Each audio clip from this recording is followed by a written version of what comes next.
Voilà, bonjour, bonjour à tous. Nous allons continuer ce partage, la parole de Dieu sur la caverne d'Adullam. Cette caverne, je ne sais pas si vous avez lu le texte. Alors je vous invite toujours à aller sur YouTube, sur notre chaîne, puis à revoir peut-être des prédications. Il y en a qui datent pas d'Hérode, mais ils ont quelques années. Allez sur la chaîne, vous voyez, il y a aussi des témoignages, il y a aussi des choses que j'ai mis de côté concernant des études bibliques bien précises, mais aussi les études bibliques du mercredi soir, on les met aussi donc sur notre chaîne YouTube. Donc vous pouvez aller, si vous n'avez pas l'occasion de venir à l'étude biblique du mercredi soir, vous pouvez toujours être à l'écoute de ce qui a pu être dit ce jour-là. Voilà. La caverne d'Adullam, 1 Samuel, chapitre 22, versets 1 et 2. Petit verset, mais grande pensée. 1 Samuel 22, versets 1 et 2. David partit de là, il se sauva dans la caverne d'Adullam. Ses frères et toute la maison de son père l'apprirent, et ils descendirent vers lui. Tous ceux qui se trouvaient dans la détresse, qui avaient des créanciers ou qui étaient mécontents, se rassemblèrent auprès de lui, et il devint leur chef. Ainsi se joignirent à lui environ 400 hommes. 400 hommes.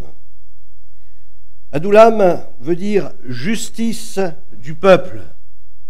Justice du peuple. Ou enclos.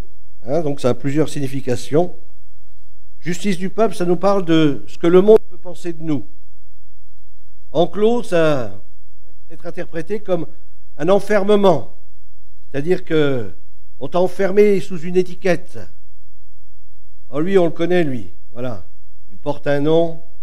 Alors lui, on le connaît parce qu'il a agi, il a fait ceci ou il a fait cela. Et là, on voit, par exemple, que tous ces hommes, les créanciers, les mécontents, etc., ils portent une étiquette, un blason. Un blason qui n'est pas très agréable. Et parfois, on peut avoir sur nous toutes sortes d'étiquettes, pas trop agréables. On t'a jugé, on t'a étiqueté. La caverne d'Adullam, c'est une ville cananéenne attribuée à Juda et située dans la plaine, emplacement de la caverne où David, le bien-aimé, c'est la traduction de David, le bien-aimé se cacha. Alors j'ai quelques photos, je ne peux pas vous les montrer, mais c'est vraiment un trou dans la terre. D'ailleurs, une caverne, c'est un peu ça, un trou dans la terre.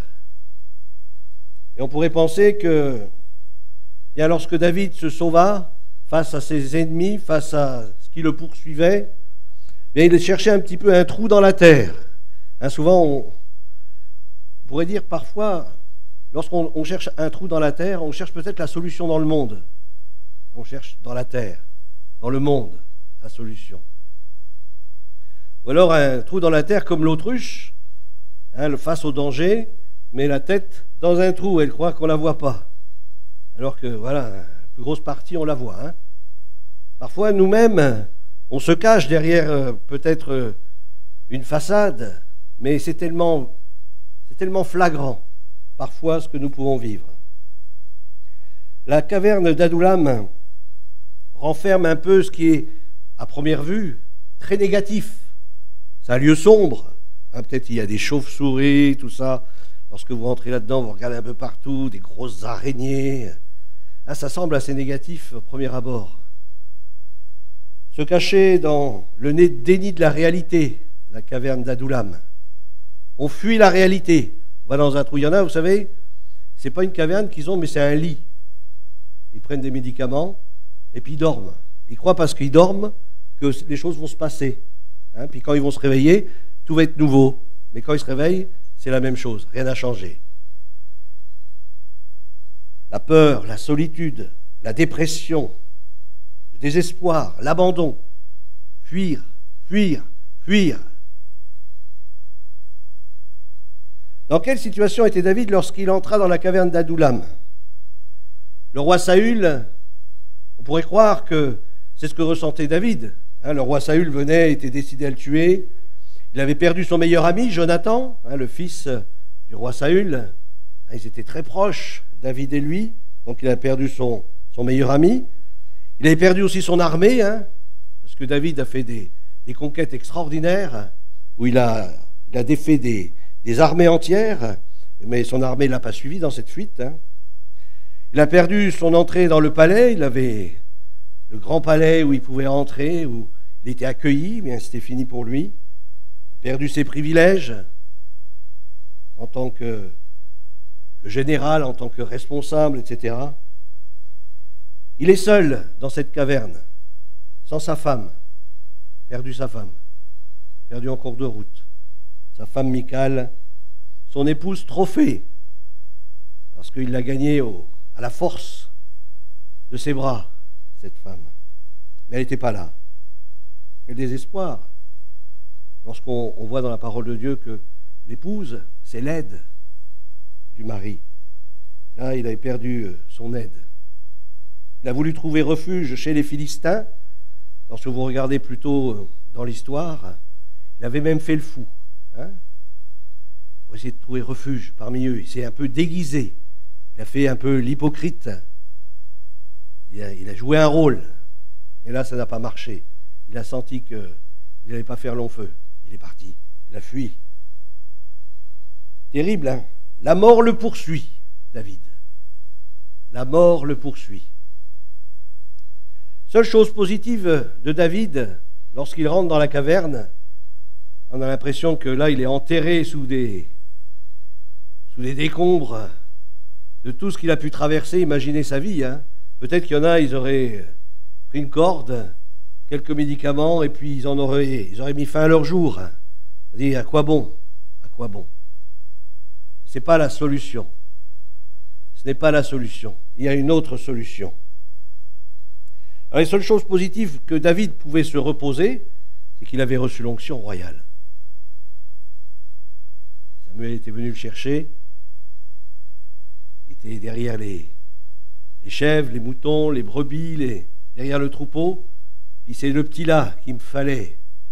Ce que le Seigneur a dit à Samuel. C'est pas ces grands gaillards là. Moi, ce que je veux, c'est le petit qui est là-bas. Parce que lui me connaît. Parce que lui me connaît. Lui, je le rencontre tous les jours. J'ai l'habitude de vivre avec lui. Il a l'habitude de vivre avec moi. On vit une intimité ensemble. Il est comme mon fils. C'est lui qui va recevoir l'onction royale. David avait reçu cette onction royale. Lui, le dernier. Et on pourrait dire peut-être le dernier des derniers.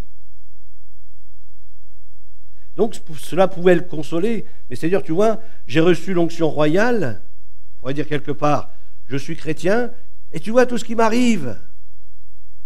Et pourtant, je suis chrétien. On pourrait se lamenter un peu comme cela, Mais David n'était pas dans cette attitude-là. Il avait pris au passage, dans sa fuite, il avait repris l'épée de Goliath. Vous connaissez cette épée? Ce géant Goliath, avec cette épée, il a tué des milliers de personnes, mais il est tombé à un os face à David. David lui a tranché la tête et lui a pris son épée. Il avait ce trophée, l'épée de Goliath. Alors imaginez David dans la caverne. Seigneur, tu m'as donné l'onction. C'est moi normalement le roi d'Israël. Et puis l'autre là-bas, là, il croit qu'il est le roi, mais il n'a plus l'onction. C'est moi qui l'ai, mais tu regardes mon château, c'est cette grotte. Mon château, c'est cette caverne. Et puis là, l'épée de Goliath. Seigneur, tu m'as donné la victoire. Tu as fait triompher au milieu de mes ennemis. Et là, il a l'épée de Goliath comme témoignage. Mais il est toujours dans la caverne. Seigneur, regarde ce que tu m'as donné comme victoire. Tu m'as fait triompher sur mes ennemis. On voit au travers de ce passage, même si c'est que quelques versets, que David, malgré cette oppression, malgré cette opposition, malgré peut-être ce que nous on pourrait penser, ce que son âme pouvait vivre, malgré cela, c'était un homme qui est resté fidèle à Dieu. Est-ce que lorsque tu te trouves dans l'épreuve, dans la difficulté, l'opposition, est-ce que tu restes malgré tout fidèle à Dieu? Combien nous avons besoin de nous souvenir, compte les bienfaits de Dieu. Et tu verras qu'en adorant, combien le nombre en est grand. On a besoin de se rappeler toutes les victoires. Bien sûr, tu vis peut-être un passage difficile, mais souviens-toi, je t'ai déjà secouru. Je suis déjà venu à ton secours plusieurs fois et de différentes manières. David s'appuyait sur les choses qu'il a vues expérimenter. Je suis un enfant de Dieu, je suis né de nouveau, j'appartiens à Jésus-Christ, j'ai été scellé de son sceau. De qui aurais-je peur, de qui aurais-je crainte? On l'a chanté ensemble. Si Dieu est pour nous, qui sera contre nous? Même dans la caverne, même dans ton trou, là où peut-être tu te caches dans le désespoir, souviens-toi du Seigneur. Combien de fois il est venu à ta rencontre, combien de fois il t'a béni, combien de fois il t'a fait sortir de difficultés tellement que tu pensais toi-même insurmontable et pourtant il t'a donné la victoire. Et là aujourd'hui tu es dans un trou et on a l'impression que tu ne te souviens plus des choses de Dieu. C'est vrai que dans un trou il n'y a pas la lumière, on est au milieu des ténèbres. Et Jésus est venu au sein des ténèbres. Il est venu là où il y a les ténèbres. Ses frères, toute sa maison, la maison de son père, lorsqu'ils apprirent que David était dans cette caverne, ils vinrent tous vers lui pour l'encourager. Alors que quelques années plus tôt, ils se moquaient de lui. Comment lui, l'onction, lui, devant Goliath, pourtant, il n'était pas considéré dans sa famille. C'était le dernier des derniers. Mais là, ils ont appris qui était David. Et même David, dans cette caverne, il y avait toujours cette brillance, il y avait toujours cette étincelle, il y avait toujours ce feu.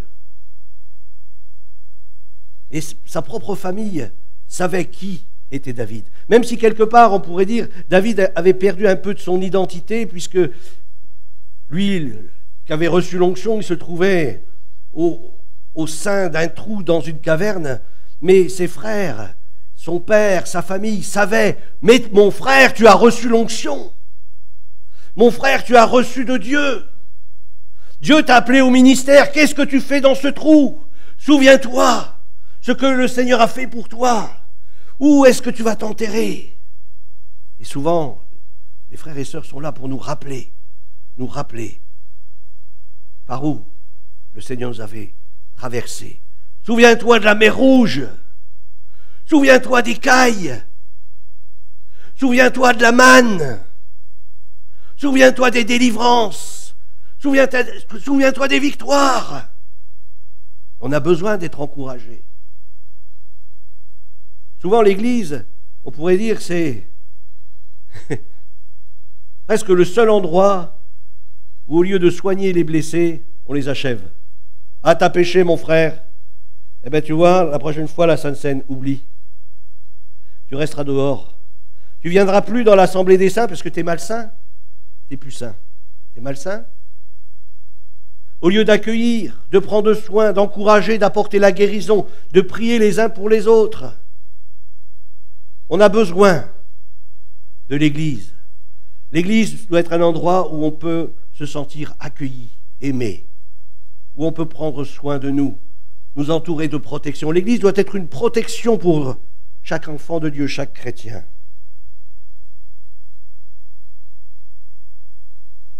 Alors bien sûr, sa famille lui ont rappelé toutes ces choses, qui il était. Mais David, souviens-toi, tu as reçu l'onction. Alors imaginez David, il est assis avec l'épée de Goliath peut-être entre les jambes. Puis là, il y a son père qui vient, ses frères qui sont là autour de lui. Et puis il dit, David, tu as reçu l'onction? Ah oui, c'est vrai. Samuel est venu et puis il m'a versé de l'huile. David, tu as vaincu Goliath, cette épée là qui est entre tes jambes là. Tu te souviens? David, réveille-toi David. Souviens-toi toutes les guerres que tu as remportées face à l'ennemi. Souviens-toi David.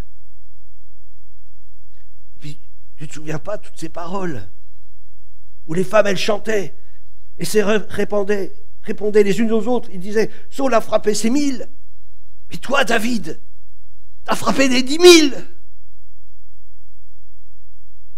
Combien d'hommes de Dieu sont restés au fond de la caverne? parce qu'ils se sentaient découragés.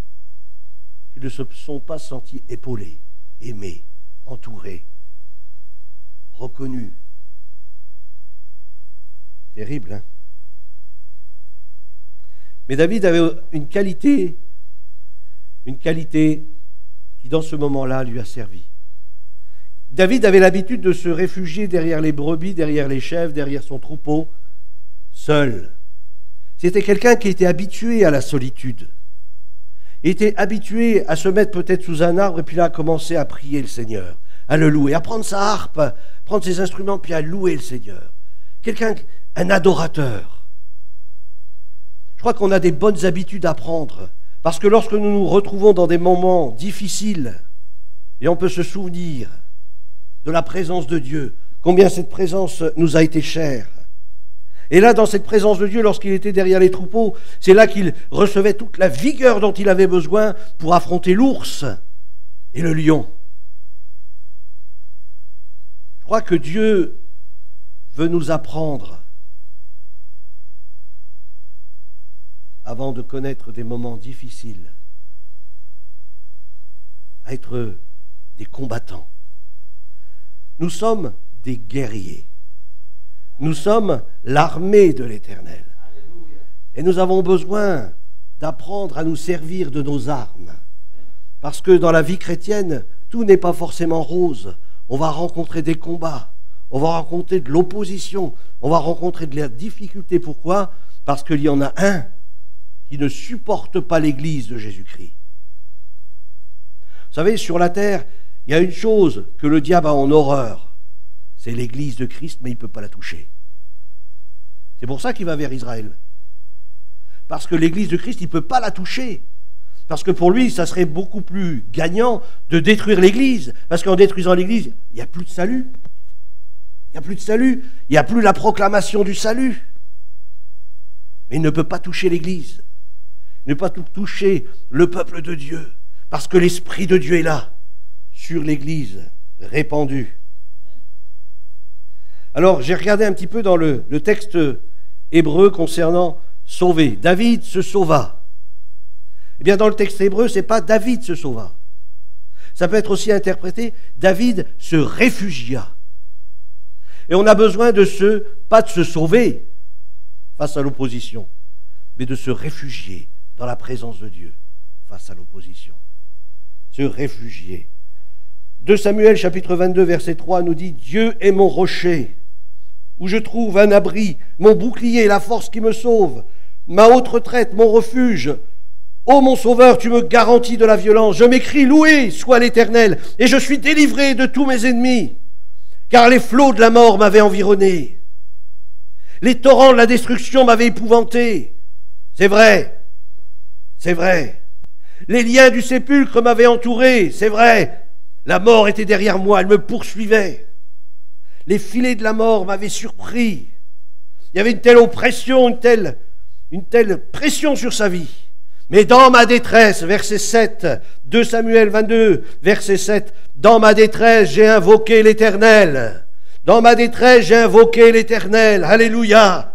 Ce qui fait la force d'un chrétien, c'est lorsqu'il se trouve dans les endroits difficiles de sa vie, eh bien, il a le réflexe d'invoquer Dieu, de proclamer la grandeur de Dieu. Vous savez, il y a une chose que le diable a en horreur, c'est la louange. Lorsque le peuple de Dieu commence à louer Dieu, à proclamer qui il est.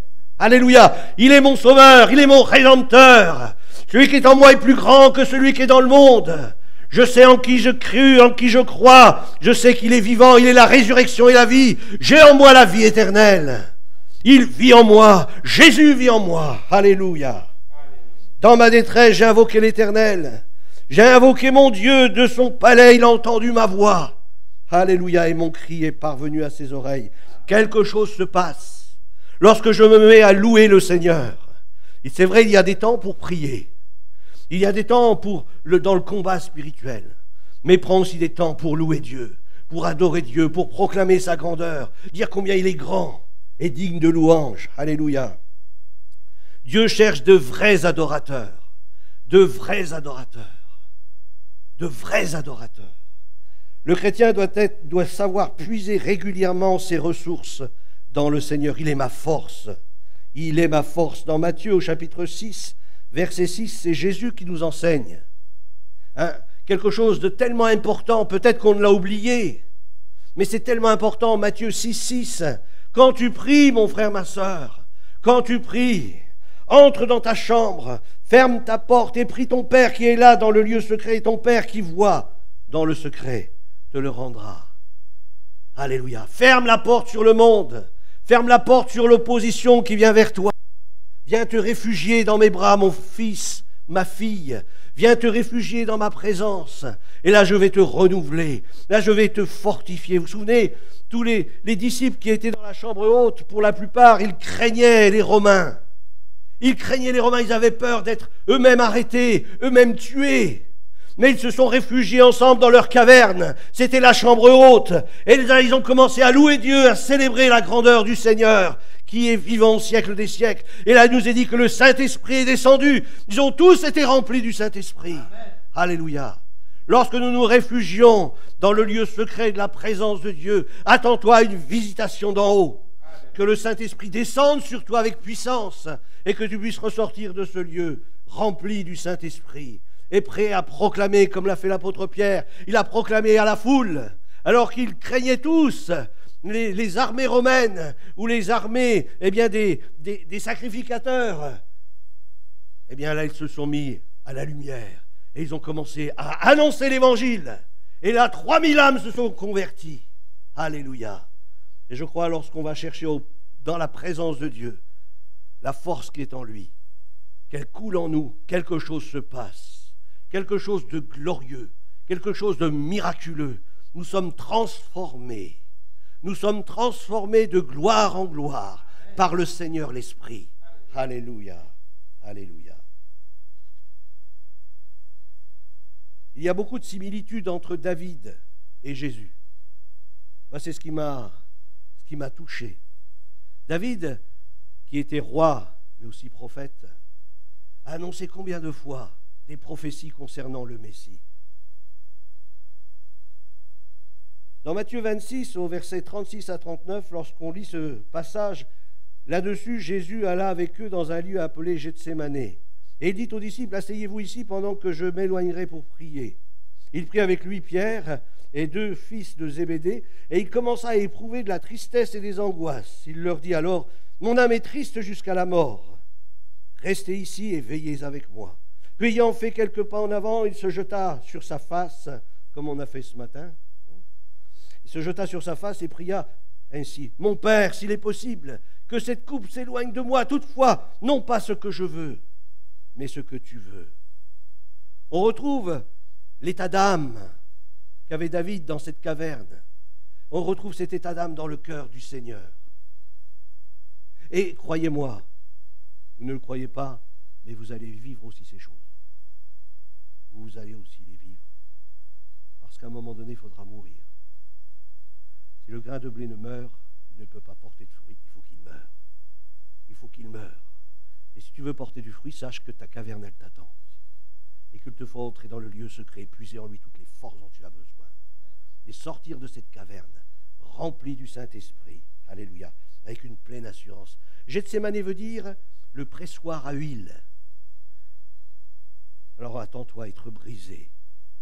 Attends-toi à être brisé. C'est à cela que Dieu... On l'a chanté tout à l'heure, hein. On a même du mal. Hein. J'ai vu qu'il y avait quelques-uns, ils ne chantaient même pas. Hein. Ils ont peur du Seigneur, brise-moi. Oh non, pas ça. Hein. Seigneur, donne-moi des pépettes. Oui, ça, oui. Mais on va tous passer par là. Il y a un endroit où il nous faut passer. Et par la croix. Il nous faut accepter la croix dans notre vie. Accepter d'être brisé, afin que de l'huile puisse sortir de nos vies. Si nous ne sommes pas brisés, qu'est-ce qui va sortir de nos vies? Rien de bon. Mais si nous sommes brisés dans le Christ, en Jésus, avec l'esprit de Jésus-Christ, eh bien de l'huile va sortir. Et on va communiquer à ceux qui nous entourent la bénédiction, une onction spéciale, une onction fraîche, une huile fraîche. Vous savez, tous les hommes de Dieu, lisez les biographies, tous les hommes de Dieu qui ont porté du fruit, ils ont été brisés. Tous, ils ont été brisés. Quand je dis des hommes, je dis aussi des femmes. Hein. Des femmes qui ont été rejetées par les hommes parce qu'elles annonçaient l'évangile alors qu'elles étaient des femmes. Elles ont été maltraitées. Elles ont été jugées, mises de côté. Et c'est elles qui ont porté encore plus de fruits. On a vu des réveils extraordinaires au travers de femmes. Et pas seulement aux États-Unis, mais en Chine aussi. En Chine aussi. Et dans d'autres pays. Si tu veux porter du fruit, mon frère, ma sœur, attends-toi à passer par Gethsémane et à accepter le brisement. C'est David qui a écrit le psaume 22, poussé par le Saint-Esprit. Ce psaume qui a été écrit, je vais terminer là, on finira la semaine prochaine. Ce psaume 22 qui nous parle du Messie, du Seigneur. 1000 ans avant qu'il vienne, environ, et pas une dizaine d'années près. 1000 ans, c'est déjà pas mal. Mon Dieu, pourquoi m'as-tu abandonné et t'éloignes-tu sans me secourir, sans écouter mes plaintes, mon Dieu? Je crie le jour et tu ne réponds pas, la nuit et je n'ai point de repos. Pourtant tu es le Saint, tu sièges au milieu des louanges d'Israël. En toi se confiaient nos pères, ils se confiaient et tu les délivrais. Ils criaient à toi et ils étaient sauvés. Le souvenir de tout ce que Dieu a fait, l'épée de Goliath, le souvenir de l'onction, de ce que j'ai vécu avec le Seigneur, tout cela. C'est important de se souvenir de toutes ces choses. Et moi, je suis un ver. Et là, c'est du littéral, puisque David se trouve dans un trou, sous la terre. Mais sur la croix, Jésus était aussi nu comme un ver.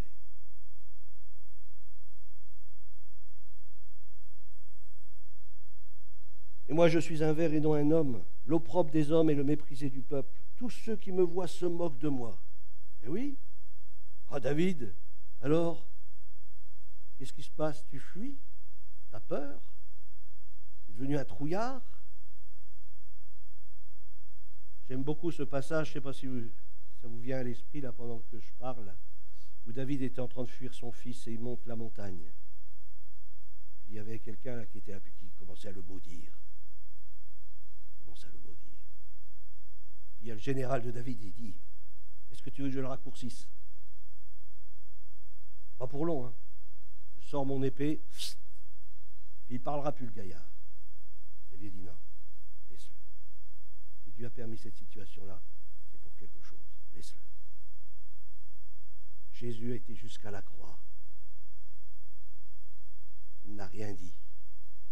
Il n'a pas ouvert la bouche. Souvent, les chrétiens, lorsqu'ils sentent la pression, ils parlent à tort et à travers. Tais-toi, tais-toi. Viens dans la présence de Dieu. Comme une brebis muette devant ceux qui la tondent. Il n'a pas ouvert la bouche. Tous ceux qui me voient se moquent de moi. Ils ouvrent la bouche, secouent la tête. Recommande-toi à l'Éternel. L'Éternel le sauvera. Il le délivrera puisqu'il l'aime. Hey. Oh. Je ne sais pas ce que tu as dit là. Répète ce que tu as dit. Il le délivrera puisqu'il l'aime. Eh oui. Je sais mon Dieu m'aime, donc il va me délivrer. Donc il va venir à mon secours. En fin de compte, cette parole-là, pour me maudire, elle va être pour moi une bénédiction. Tu dis que mon Dieu m'aime, c'est vrai, tu as raison. J'avais oublié, oui, il m'aime. Waouh. Vous savez que des fois, le diable, il fait une œuvre qui le trompe. Ne t'éloigne pas de moi quand la détresse est proche, quand personne ne vient à mon secours. De nombreux taureaux sont autour de moi, des taureaux de Basan m'environnent. Ils ouvrent contre moi leur gueule, semblables au lion qui déchire et rugit. Je suis comme de l'eau qui s'écoule et tous mes os se séparent. Mon cœur est comme la cire, il se fond dans mes entrailles. Ma force se dessèche comme l'argile et ma langue s'attache à mon palais. Tu me réduis à la poussière de la mort, car des chiens m'environnent. Une bande de scélérats rôde autour de moi. Ils ont percé mes mains et mes pieds. Et David est dans la caverne là. T'as pas les mains et les pieds percés dans la caverne. Qu'est-ce qui se passe, David? Ce que David était en train de vivre dans cette caverne, il prophétisait sur la venue du Messie. Lorsque tu te trouves dans des moments où là l'ennemi vient pour t'oppresser, il y a une telle onction du Saint-Esprit qui est là, dans la présence de Dieu, dans le lieu secret, que des choses prophétiques peuvent venir à ton esprit. Dieu peut parler à ton cœur et te montrer des choses qui sont cachées et qui se sont révélées peut-être 1000 ans plus tard, comme David cette parole qu'il proclame s'est réalisée 1000 ans plus tard environ. Dans le lieu secret, Dieu donne aussi des révélations. Une bande de scélérats rôde autour de moi. Ils ont percé mes mains et mes pieds. Je publierai ton nom parmi mes frères. Je te célébrerai au milieu de l'assemblée. Là, on dirait qu'il reprend de l'oxygène. Hein. La postérité le servira. On parlera du Seigneur à la génération future quand elle viendra. Elle annoncera sa justice. Elle annoncera son œuvre au peuple nouveau-né. Amen. Amen. Amen. Quelque chose de nouveau dans la présence de Dieu. Lorsque tu vis des temps d'oppression, de détresse, et que là tu vas te réfugier dans le lieu secret. J'en ai parlé peut-être la dernière fois aussi, vous avez vu ce film War Room. Si vous ne l'avez pas encore vu, regardez-le. Regardez-le. Lorsque la détresse vient, lorsque l'opposition vient, lorsque l'ennemi vient, va te réfugier dans la présence de Dieu. Et là, dans le lieu secret, cherche Dieu de tout ton cœur, de toute ton âme. Ne commence pas à publier de la trompette partout et à tout va. Mais là, dans le lieu secret, là, ton Père, il voit dans le secret. Et là, il te rendra. Là, il te bénira. Là, il te visitera. Là, tu vivras les plus grandes victoires dans le lieu secret. David a vécu ses plus grandes victoires là, dans le lieu secret. Victoire contre lui-même. Victoire contre son âme. Mon âme, bénis l'Éternel. Mon âme, réjouis-toi en Dieu. Mon âme, ne t'accable pas, car ton Dieu est vivant. Ton Dieu est vivant. Alléluia. Alléluia. Seigneur notre Dieu, notre Père, nous voulons te bénir parce que tu es celui qui ne nous abandonne pas. Au contraire, tu es celui qui est avec nous tous les jours. Jusqu'à la fin du monde, tu es avec nous. Tu es celui qui nous conduit dans la victoire. Tu es le chef de l'armée de l'Éternel. Seigneur, merci parce que tu nous invites à marcher à ta suite et à accepter ton autorité sur nos vies. Seigneur, il y a de la joie dans le ciel lorsqu'un pécheur se repent. Mais il y a aussi de la joie dans le ciel lorsque dans le lieu secret, malgré l'opposition, nous proclamons ta louange, nous proclamons tes hauts faits, nous proclamons ta personne, tout ce que tu as accompli dans nos vies. Seigneur, tu m'as fait naître de nouveau. Seigneur, tu m'as engendré par ta parole. Seigneur, ton esprit vit en moi. Je sais en qui je crois. Je sais que mon Rédempteur est vivant et qu'il se lèvera au dernier jour. Je sais qu'il vient bientôt sur les nuées du ciel. Seigneur, je te loue ce matin et je proclame ta grandeur, l'autorité de ton nom. Qui sera contre nous? Seigneur, si tu es avec moi, qui sera contre moi? Seigneur, je sais que dans la prière, je sais que dans le lieu secret, c'est là où je vais remporter les plus grandes victoires. Seigneur, donne-nous des révélations lorsque nous entrons dans ce lieu secret. Montre-nous les choses, donne-nous ta parole, qu'elle vienne dans notre cœur nous percuter, qu'elle vienne nous rappeler, Seigneur, l'œuvre de la croix, comme tu l'as fait pour David. Tu lui as montré l'œuvre de la croix. Seigneur, rappelle-nous l'œuvre de la croix, le tout accompli à Golgotha. Tu as tout accompli pour notre liberté, pour notre libération, pour notre guérison, pour notre transformation. Seigneur, fais de nous des guerriers, des hommes et des femmes de prière qui se tiennent à la brèche et qui intercèdent. Seigneur, nous voulons nous confier en toi encore ce matin. Viens continuer ton œuvre dans nos vies. Viens encore nous transformer. Viens encore briser des chaînes, Seigneur, qui peut-être sont encore là. C'est que ta puissance nous visite de la tête aux pieds et que notre âme soit libérée de toute férule, de toute oppression au nom de Jésus-Christ. Seigneur, nous proclamons ta victoire. Toi seul es digne de régner. Alléluia, à toi la gloire et l'honneur. Amen. Dans le nom de Jésus.